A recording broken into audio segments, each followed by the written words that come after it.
दिल्ली विधानसभा चुनाव नजदीक है और ऐसे में अरविंद केजरीवाल के सामने इस बार एक बड़ी सियासी चुनौती इसलिए भी है क्योंकि 2013 से लगातार आम आदमी पार्टी सत्ता में है। सत्ता विरोधी लहर का सियासी काट क्या है और इस बार आम आदमी पार्टी की रणनीति क्या है, बीजेपी के तमाम सारे आरोपों का आम आदमी पार्टी के पास जवाब क्या है, ये जानने के लिए हम इस वक्त हमारे साथ में सत्येंद्र जैन जी हैं जो कि पूर्व मंत्री रहे हुए हैं और आम आदमी पार्टी में तीसरे बड़े सियासी चेहरे के तौर पर ये जाने जाते हैं। सत्येंद्र जी, बहुत बहुत शुक्रिया हमसे बात करने के लिए। अच्छा सर, इस बार की जो चुनौती है आपके सामने, क्योंकि लगातार सत्ता में आप रहे हैं, तो सत्ता विरोधी जो लहर है उसका सामना सर कैसे करेंगे? क्या रणनीति है आप लोगों की? देखो, पहली बात तो ना, जब जेल से आए हम लोग तो यही क्वेश्चन कई सारे लोगों ने कहा, तो हमें भी लगा कि शायद ऐसा ना हो कहीं। फिर पब्लिक में जाना स्टार्ट किया, जिसे एंटी इनकम्बेंसी कहते हैं ना आप लोग, वो तो नहीं है, प्रो इनकम्बेंसी तो है। अच्छा। हाँ जी, आज मैं गया था, कई सारी महिलाओं के बीच में थे, उनसे पूछा कि हम लोग 2100 रुपये दे रहे हैं आपको, बीजेपी वाले 5000 देने की बात कर रहे हैं, कहते 25,000 भी दे दें तो भी उनका भरोसा नहीं है। अच्छा। तो उनके कहने से कुछ नहीं, तो कहते हैं उन्हें कहना ही तो है, वो तो कुछ भी कह देंगे, करना तो कुछ है नहीं। तो उनको सिर्फ आरोप की राजनीति आती है, हमें काम की राजनीति आती है। तो जनता काम की राजनीति को पसंद करती है, आरोप की राजनीति को पसंद नहीं करती। लेकिन सर फिर सवाल उठते हैं कि मनीष जी का सीट आप लोगों ने बदली, आपने सिटिंग 20 विधायकों के टिकट काट दिए, तो ये क्या आपको नहीं लगता है कि एंटी इनकम्बेंसी के चलते ऐसी रणनीति? नहीं नहीं नहीं, मनीष जी की सीट नहीं बदली गई है, वो तो अवध ओझा जी को अच्छा हमने इलेक्शन लड़वाना था, तो अच्छी सीट से लड़वाना था, तो मनीष जी ने अपनी सीट उनके लिए छोड़ी है, ऐसे थोड़ा सीट बदली है। मनीष जी तो वहाँ से लड़ते तो कहते हैं इस टाइम तो उनके लिए तो इससे आसान कोई मौका ही नहीं था। जो आदमी एक बार 1.5 साल जेल में रह के आया है, वो उसको सीट बदलने की क्या जरूरत है? वो तो अवध ओझा जी को हमें लड़वाना था, इसलिए किया।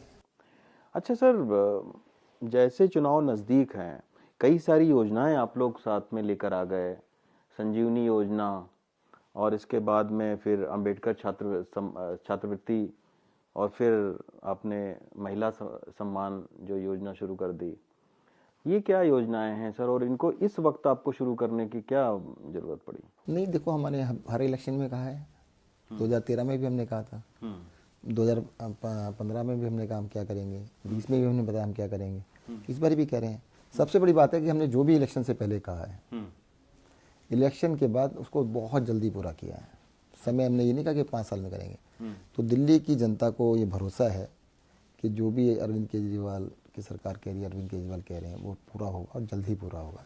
हाँ, आपकी बात ठीक है, जैसे हमने जो ये घोषणा की, अगर देखो पहले 2 साल का लॉकडाउन रहा, सब कुछ ऑलमोस्ट बंद था, उसके बाद हमारी सरकार भी ऑलमोस्ट कई हमारे साथियों को अरेस्ट कर लिया गया, बंद कर दिया गया, तो एक तरह लॉकडाउन ही कर दिया गया था। तो ये चीज़ें हम इससे पहले कर चुके होते, जो हमें डिक्लेयर करनी पड़ रही है, तो हम पहले से इम्प्लीमेंट कर चुके होते। अदरवाइज़ अगर कोरोना वगैरह नहीं आता, ये इस तरह की स्थितियाँ नहीं होती, तो हम पहले लागू कर चुके होते। पर हमने कहा ठीक है, टाइम डिले हुआ है, तो जो भी हम लेके आ रहे हैं एक क्लियर विज़न से लेके आ रहे हैं। ये जो हमें करना है, हमारा विज़न क्लियर है, हम सही रास्ते पर हैं और उसको धीरे स्टेप बाय स्टेप बढ़ा रहे हैं। हमने किसी भी स्टेप को वापस नहीं लिया। हमारी सबसे बड़ी ये है कि देखो, जब हमने कहा बिजली हाफ करेंगे और पानी माफ़ करेंगे, तो हमने तुरंत कर दिया था, पर बिजली हाफ को थोड़े दिनों के बाद हमने बिजली फ्री भी कर दी। हम जो कहते हैं उससे कुछ कदम आगे करके दिखाते हैं। लेकिन सर बीजेपी वाले कहते हैं कि जो उनकी योजना है उसको आप लोग कॉपी करें, कि अब जैसे बीजेपी की योजना थी कि जो लाडली बहना योजना थी, तो आप लोगों ने महिला सम्मान निधि की घोषणा कर दिया और 2100 रुपया ही की, जबकि उन्होंने हरियाणा महाराष्ट्र में दिया था, 2100 रुपया मध्य प्रदेश में दिया था। 2100 कहीं भी नहीं दिया उन्होंने, 1000 रुपये 1200 रुपये की बात है। पर वो पहली बात तो देखो, हम ना उनके कॉपी कर नहीं सकते और ना ही कर रहे हैं। वो हमेशा से उस बात पे विश्वास रखते हैं कि कुछ को दो कुछ को ना दो। हम कहते जो भी करेंगे सबके लिए करेंगे। अच्छा। हमारी पार्टी का बिल्कुल क्लियर कट विजन है, education for all, health care for all, social security for all. हम कोई भी चीज़ किसी एक पर्टिकुलर वर्ग के लिए नहीं। अब महिलाओं के लिए तुमने कर दी, अब ये नहीं पता लग रहा कि कौन सी 3 में से एक को देंगे। अगर आप 1/3 महिलाओं को दे रहे हैं तो कौन सी 1/3 होंगी भाई? हम कह रहे हैं भाई सबको देंगे हम। अच्छा, आप लोग सबको देंगे? जी, 18 साल से ऊपर जो है सबको देंगे। वो कहते हैं नहीं नहीं, हम इसको देंगे, हम उसको देंगे, इसको चुनेंगे। कैसे चुनेंगे, किसको पता है भाई। तो हम उन चीज़ों को हटा रहे हैं। जैसे हमने संजीवनी योजना लेकर आए, कोई कंडीशन नहीं है, सिर्फ 60 साल की उम्र होनी चाहिए, दिल्ली का रेजिडेंट होना चाहिए, नो कंडीशंस। कोई भी हो, गरीब हो, अमीर हो, मिडिल क्लास हो, किसी भी क्लास का कोई रेस्ट्रिक्शन नहीं है। तो हम तो कॉपी कर ही नहीं सकते ना इनकी तो बांटने की राजनीति है, हमारी जोड़ने की राजनीति है, तो कॉपी का तो सवाल ही नहीं उठता। हाँ, ये अगर हमें कॉपी कर ले तो शायद देश का कुछ भला हो जाए। लेकिन सर, आयुष्मान योजना जैसी थी उनकी, दिल्ली में लागू नहीं हुई, आप लोग अपनी योजना ले आए, संजीवनी। लागू तो हो जाती है अगर वो योजना इस लायक होती तो। हमने कहा था कि भाई पूरी दिल्ली की पॉपुलेशन के लिए लागू कर देते हैं, वो नहीं माने।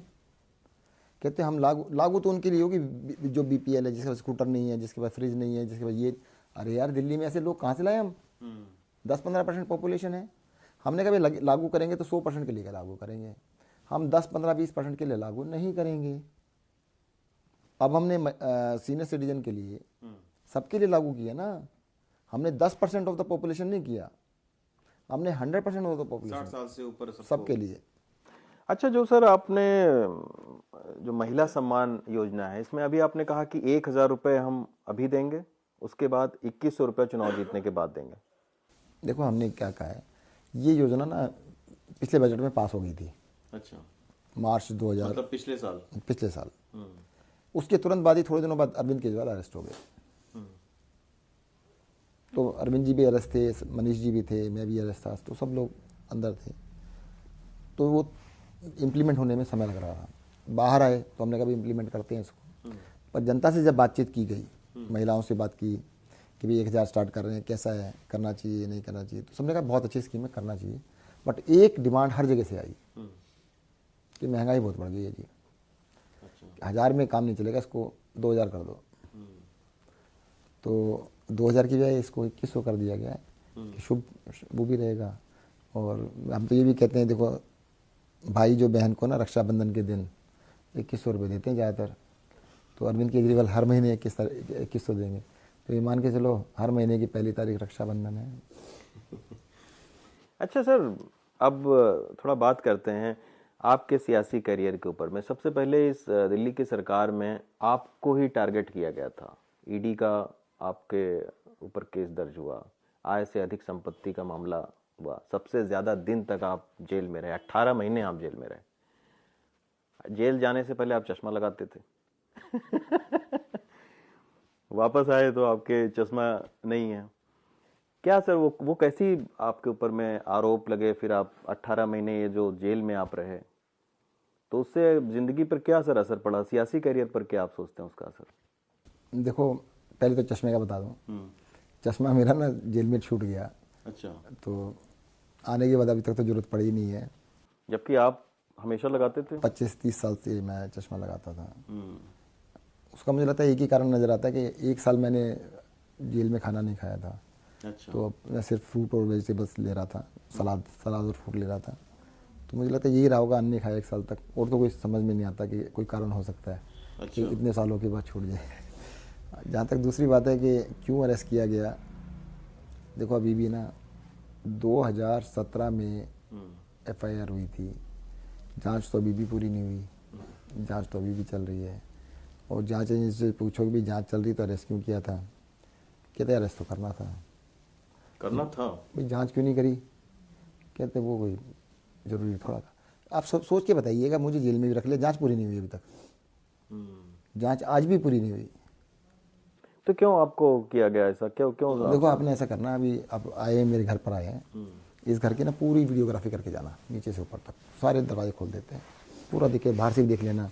नहीं, घर तो मैंने देखा आपका साधारण सा ही है, ऐसा कोई नहीं, मेरे अड़ोसी पड़ोसी से पूछ लेना सबसे। इसी घर में 1979 से 45 ईयर्स हो गए इस घर में रहते हुए। अच्छा, इसी घर में 45 ईयर्स से रह रहे हैं।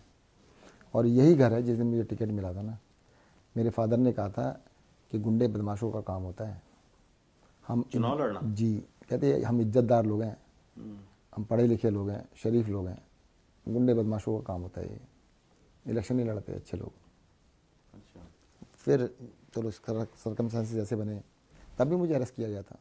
वही कारण रहा कि मैं इलेक्शन लड़ा। अगर नहीं, मैंने 2 दिन के लिए अरेस्ट नहीं होता तो इलेक्शन में नहीं लड़ते।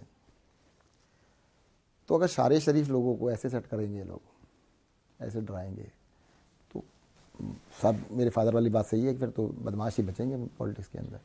ये सिर्फ मिडिल क्लास को डराने के लिए, उनको दिखाने के लिए कि भाई देखो पॉलिटिक्स में अगर जाओगे सत्येंद्र जैन जैसा हाल होगा, मनीष सिसोदिया जैसा हाल होगा, तो इसलिए अरविंद केजरीवाल जैसा तुम्हारा हाल होगा। तो मिडिल क्लास के, एजुकेटेड मिडिल क्लास को पॉलिटिक्स से दूर करने के लिए ऐसा लगता है कि एक तरह का वो है कि भाई इन लोगों को डरा दो सबको। अच्छा सर, उससे कुछ बदलाव भी हुए आपका सियासी, आपको इस्तीफा देना पड़ा, उसके बाद कुछ आप बदलाव आपने महसूस किया, या किस तरीके? बहुत टफ टाइम था आपके खिलाफ, कई सारी खबरें भी बाहर चल रही थी, फैमिली के लिए भी बड़ा। नहीं देखो, हमारे से ज़्यादा तो टफ टाइम फैमिली के लिए था। हम लोगों ने तो देखो, अरविंद केजरीवाल ने शुरू में ही कहा था कि यार मेरे साथ जुड़ रहे हो ना तो जेल जाना पड़ेगा। शुरू में लगता था कि बस कहने के लिए, मोटिवेट करने के लिए, बट कुछ समय बाद लगने लगा कि ये तो सच्ची बात है, पॉलिटिक्स इतनी सीधी सादी तो नहीं है।